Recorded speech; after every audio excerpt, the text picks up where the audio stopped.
Pak Sahri Ibu memanggil saya ya? Ah, iya, betul sekali Nak Indah. Tapi sebelumnya bagaimana kabarnya Nak Indah? Enggak baik. Jadi kamu pasti bertanya-tanya kenapa ibu memanggil Nak Indah ke sini? Iya Bu, saya ada salah ya? Enggak kok, cuma kayak gini, Pak Syahri melihat kamu di kelas itu kayak menyendiri, tidak bergaul dengan teman-temannya. Ada apa ya Nak Indah? Iya Bu, sih saya suka menyendiri karena ada sedikit masalah.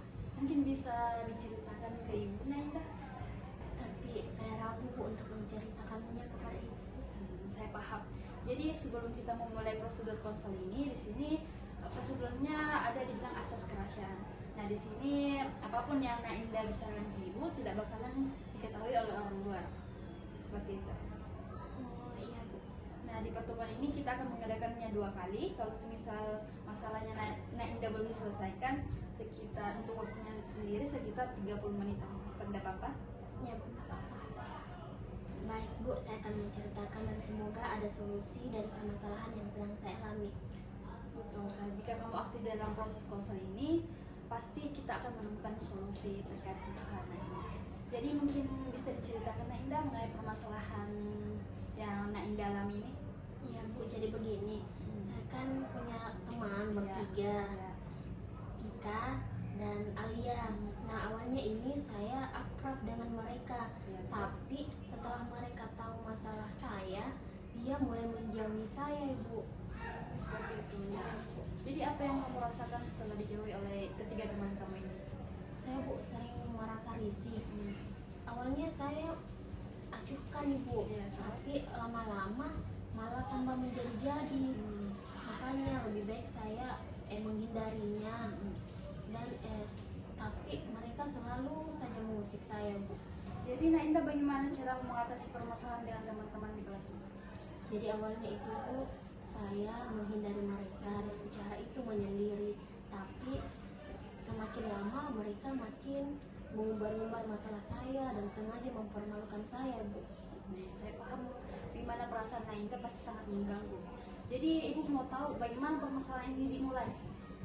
Iya Bu, saya merasa mereka selalu mengolok-olok saya mengenai permasalahan yang sedang saya alami. Seperti itu. Baik, terima kasih Indah karena sudah menggambarkan dan menemukan solusi terkait permasalahan yang Nak Indah hadapi. Apakah kamu sudah puas dengan masalah dan penyelesaian yang Nak Indah lakukan ini? Saya tidak puas Bu. Oke, mari kita skalakan dari 1 sampai 10. Seberapa puas Nak Indah menyelesaikan permasalahan yang Nak Indah alami? 5 sih Bu. Baiklah, Nak Indah, kenapa kamu memilih posisi 5? Bisa kamu menggambarkannya? Saya Bu memilih posisi 5 karena saya masih ragu-ragu antara apakah saya ini dengan keputusan menyendiri itu memang suatu keputusan yang baik atau tidak Bu. Jadi apakah kamu ingin menyelesaikan permasalahan yang Nak Indah ini hadapi? Iya Bu, saya ingin menyelesaikan. Jadi bagaimana Nak Indah menyelesaikan permasalahan ini? Saya ingin mencoba untuk kembali ke mereka, membicarakan dengan baik supaya kami kembali lagi berteman seperti dulu Ibu. Baik, sekarang Ibu akan mengajukan pertanyaan yang sedikit aneh. Jadi setelah Nak Indah keluar dari sini menemukan tempat ajaib dan tiba-tiba permasalahan Nak Indah dengan teman-teman di kelas terselesaikan. Gimana?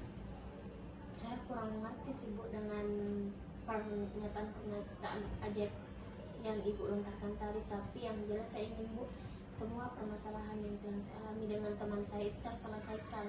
Seperti itu ya. Iya Bu. Jadi Nak Indah, kapan terakhir kali kamu merasa nyaman dengan teman-teman kamu? 2 bulan yang lalu sih Bu, mereka masih baik kepada saya. Apa yang kamu lakukan sehingga Nak Indah ini merasa lebih baik dengan hubungannya dengan teman-teman? Lebih ke mengacungkan sih Bu, menutup telinga supaya tidak risih dan malu Bu. Seperti itu ya. Jadi ternyata kamu ini punya inisiatif untuk menyelesaikan permasalahan kamu dengan teman-teman kamu. Iya Bu. Baiklah, saya paham.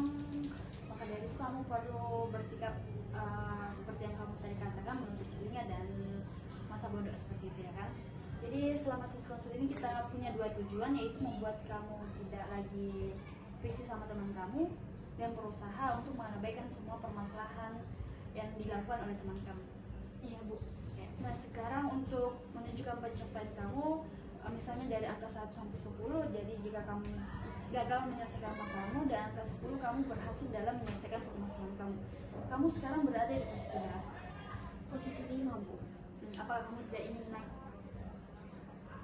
lebih dari angka itu? Ingin sih, Bu. Oke. Angka berapa? 8, Bu. Oke, bagaimana kamu akan menemui target kamu? Iya, Bu, saya akan berusaha untuk lebih merasa bersikap masa bodoh kepada mereka. Oke. Berarti kita sudah mencapai tujuan pertama kita. Jadi untuk tujuan kedua, bagaimana Nainda ingin mencapainya? Saya akan berusaha, Bu, supaya bisa lebih percaya diri kepada mereka. Oke, bagus. Ibu suka dengan semangatnya ini. Di pertemuan kali ini kita sudah mencapai tujuan kita, yaitu agar Nainda bersikap masa bodoh dengan teman-teman yang membuat masalah dengan Nainda, dan berupaya untuk lebih percaya diri untuk tidak terpengaruh dengan teman-teman Nainda. Seperti itu ya, Bu. Karena yang bagus sekali. Mungkin Nainda ini ada yang ingin ditanyakan ke Ibu? Sudah tidak ada, Ibu. Terima kasih. Jadi Ibu senang sekali dengan kedatangan Nainda ke sini, meskipun Nainda bukan datang dengan keinginan sendiri, tetapi Ibu sangat menghargai karena Nainda mau untuk datang ke tempat Ibu. Iya, Bu. Oke. Karena tujuan kita sudah dicapai dan kita sudah membuat beberapa tujuan juga, mungkin kita akhiri sesi konseling kita hari ini. Mungkin kita akan melanjutkannya di minggu depan. Mungkin bisa ya, Nainda? Iya, Bu, bisa. Di hari apa? Hari Kamis, Bu. Jam berapa? Setelah istirahat, mungkin akan jam istirahat. Istirahat jam kedua atau jam pertama? Yang pertama, ya, Bu. Oke, baiklah.